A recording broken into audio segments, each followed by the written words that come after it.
Bonjour à tous, comme tous les jeudis, on se retrouve aujourd'hui avec une nouvelle édition de la liste de mes envies jeudi auto-édition.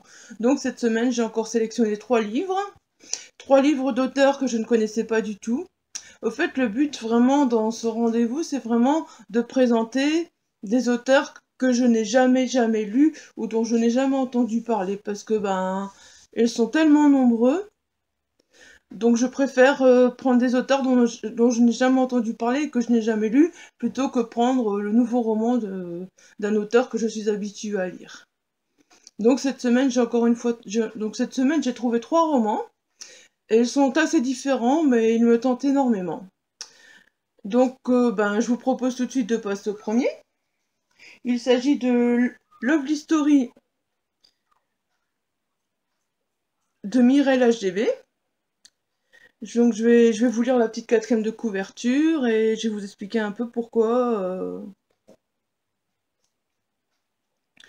Donc le résumé. Lux Racine a presque 18 ans, une volonté et une rage d'aller contre-courant, de suivre son propre chemin et ses idées. Elle est graffeuse, vit dans un squat à Paris et tient un journal intime. Elle rejette la société de consommation et est en colère contre le monde entier. Alors qu'elle va jeter les cendres de son grand-père dans le lac Majeur, elle rencontre Expert. C'est le coup de foudre, ils vont essayer de s'aimer à travers leurs différences, au gré de leurs nombreux voyages. Mais Lux va se rendre compte qu'il n'est pas facile d'être en couple, alors que lorsque l'on est solitaire et indépendante. Franchement, ça me tente assez bien parce que déjà, à la base, c'est une histoire de journal intime, c'est ça qui m'attire assez. Sinon, il y a la romance dedans qui a l'air assez de personnages assez contraires, donc allez, ce qui me tente, c'est vraiment de voir comment ces deux personnages vont évoluer. Donc, certainement que prochainement, je me procurerai ce roman parce que je trouve que la quatrième de couverture est vraiment tentante. D'ailleurs, vous verrez, la couverture est aussi très belle, je vous la mets juste après, comme ça vous pouvez la voir.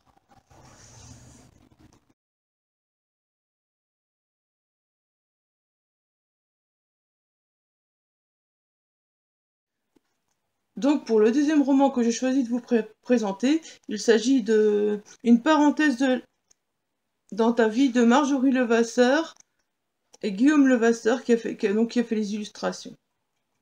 Alors donc pour le petit résumé, vous verrez encore une fois pourquoi ce roman me tient à cœur et pourquoi ce roman m'a attiré rien qu'en entendant le résumé. Vous me connaissez assez maintenant, j'en parle pas mal, donc voilà. Clémence, jeune aide-soignante au Lilas, une maison de retraite située au cœur de la Nièvre, va faire la connaissance de Madeleine, une dame de 91 ans, récemment arrivée au Lilas. Sur un malentendu. Cette dernière a eu bien des malheurs dans sa vie et n'aspire aujourd'hui qu'à retrouver son unique arrière-petit-fils, qui vit à l'autre bout de la France et qui ignore tout de son existence. Clémence va prendre la décision d'aider Madeleine dans sa quête. Elle n'a jamais franchi les frontières de sa Bourgogne natale, va partir à la recherche de ce jeune homme dont l'attitude n'aura cesse de la déstabiliser, mais Clémence réalisera bien vite que sous son apparence désinvolte et sarcastique, celui-ci cache aussi de profondes blessures.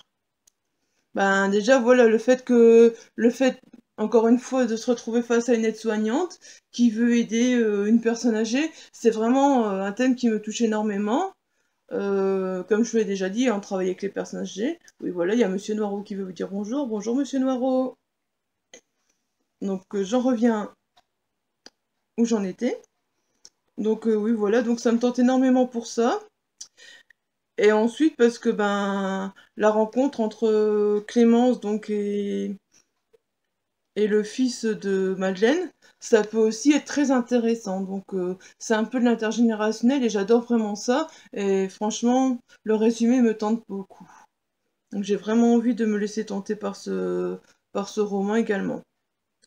Comme quoi, en auto-édition, à chaque fois, je trouve qu'on trouve des très bons résumés et généralement, c'est rare que quand il y a un livre qui me fait envie, je suis déçue. Ça peut arriver, comme dans l'édition traditionnelle, mais c'est très rare.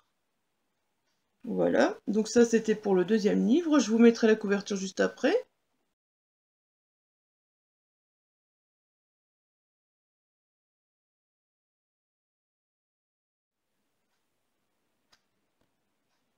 Donc le troisième roman, il s'agit du livre Le Regard de Peggy Philippe. Excusez-moi, je bafouille.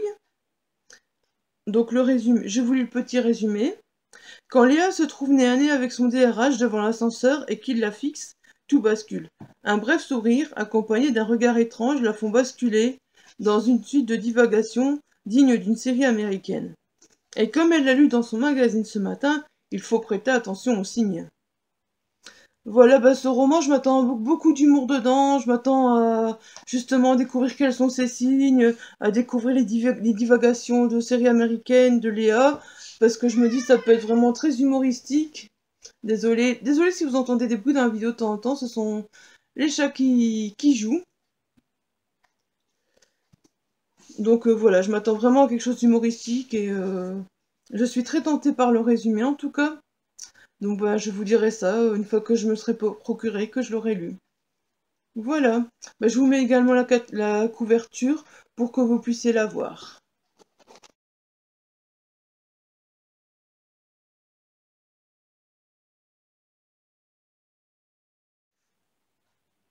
Voilà, donc ce sera tout pour cette semaine. Si jamais vous avez lu un de ces romans, que vous voulez m'en conseiller l'un plutôt que l'autre, n'hésitez pas. J'écouterai vos conseils, je me laisserai tenter plus vite par l'un que par l'autre si jamais si jamais vous me les conseillez. N'hésitez pas, voilà. En tout cas, ces trois romans, plus ces trois romans que je vous ai proposés la semaine dernière, j'ai très envie de les lire et ce sont certainement mes prochains achats qui rentreront dans ma Kindle. Sur ce, je vous souhaite une bonne journée et je vous dis à bientôt. Bye bye!